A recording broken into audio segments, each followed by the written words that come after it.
Hi there, and welcome to your daily encouragement from the Psalms. Today we're on Psalm 140.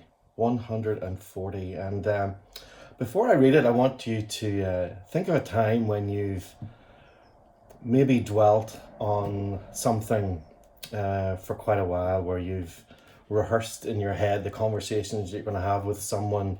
And it's usually someone who's maybe done you wrong, you feel, or it's a situation that you're finding pretty awful, and it's maybe kept you awake at night and you've been sleepless and restless, and you simply mulled things over. You've dwelt on it for quite a while. If you could maybe think of something like that as I read this very powerful but incredibly encouraging psalm to us, all right?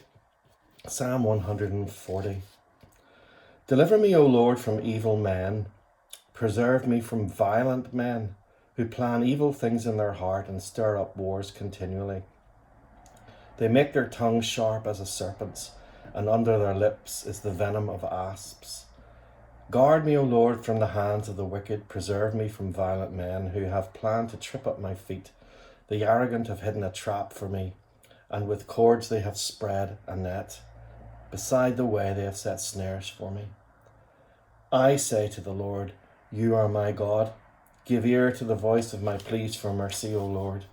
O Lord, O my Lord, the strength of my salvation. You have covered my head in the day of battle. Grant not, O Lord, the desires of the wicked.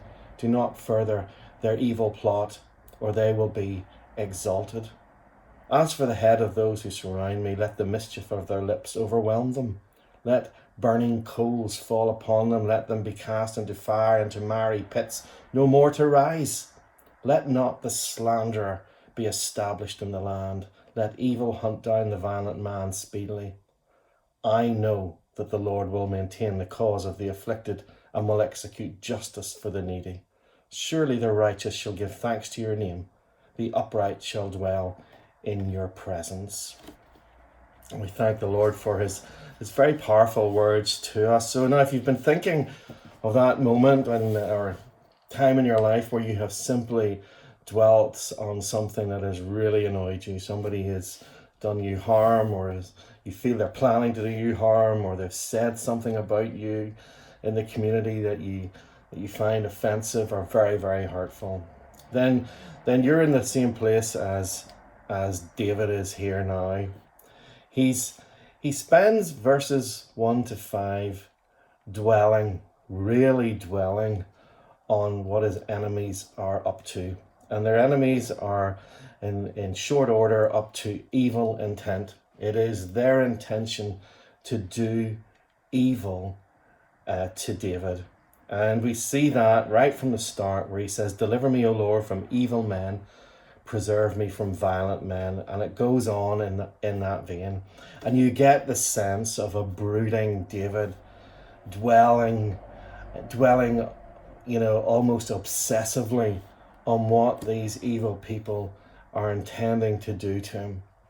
And when I read it, I it's probably wrong. It's probably not this way, but in one sense. But I kind of imagine him staying awake, lying awake all night, unable to get sleep, obsessed with the evil that these men want to do to him, and rehearsing in his head all the arguments and counter arguments. And if you've had a sleepless night because you were thinking about something, you'll know what I mean.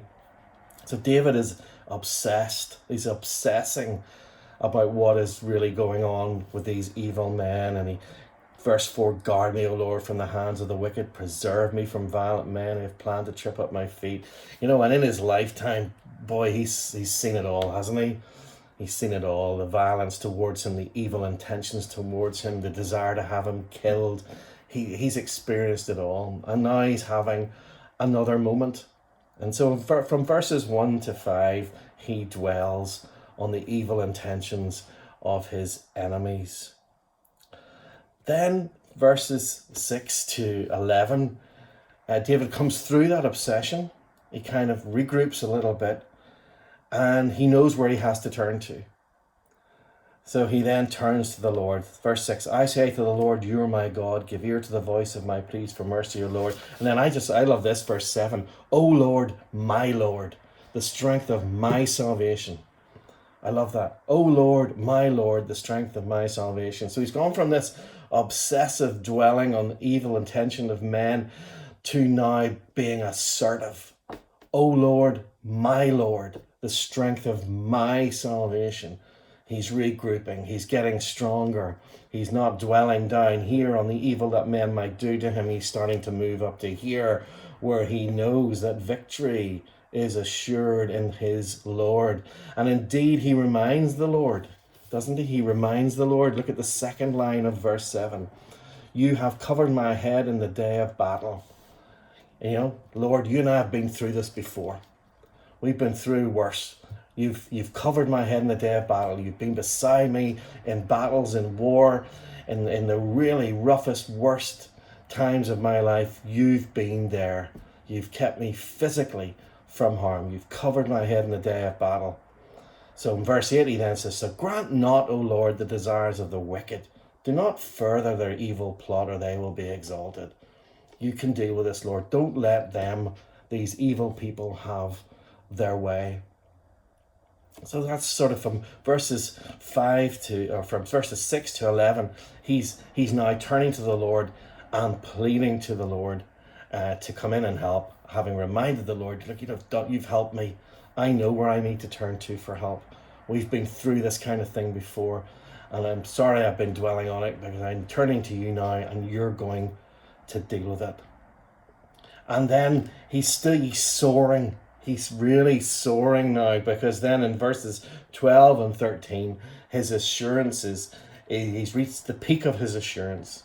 He's totally not obsessing anymore. He's calmed down, and he's at peace. I know, verse 12, I know that the Lord will maintain the cause of the afflicted and will execute justice for the needy. Surely the righteous shall give thanks to your name. The upright shall dwell in your presence. He now knows. He's now at peace. He's been through the obsession. He has gone to his Lord, the strength of his salvation. And now he's saying, okay, I know that you're going to do this. I know. And he uses the words, doesn't he? Verse 12, I know that the Lord will maintain the cause of the afflicted and will execute justice for the needy. And there are two words there that are legal terms, cause and justice. And that's because for God, providing justice to his people is something absolutely vital and essential and necessary. And David is expressing that. He's saying, I am a citizen of God, and God will provide justice for my cause. And he's putting it in this legal language. And we too are members of God's family. We are members of his kingdom, and he provides justice for us. And we see that justice at the cross. We see that justice at the cross. And it's because of the cross that we have justice, and we look forward to the day when the Lord Jesus comes again. So as you reread this psalm, and perhaps you reflect on some of the things that have happened in your life, and some of the things that people have said about you or tried to harm you in specific ways, or whatever it might be, you'll know as you read this psalm what it is, because you will have obsessed about it, and you will have worried yourself sick about it. But I trust and pray that you will then have reached the point, as David did, where he begins to soar. He turns to his Lord, my Lord, the strength of my salvation. Do you know the strength of your salvation is Jesus Christ? Do you know that? Because when you're obsessing, and when you're down there worrying yourself sick, having a sleepless night, turn to your Lord. Turn to your Lord, the strength of your salvation, because you'll realize he's been with you every step of the way in your life. You and him have been in this situation before, and he has always brought you out of it. He's brought you out of it. David knows this. By verse 12, he's now soaring. He's on a high. No more obsessing in the lows of the evil intention of men.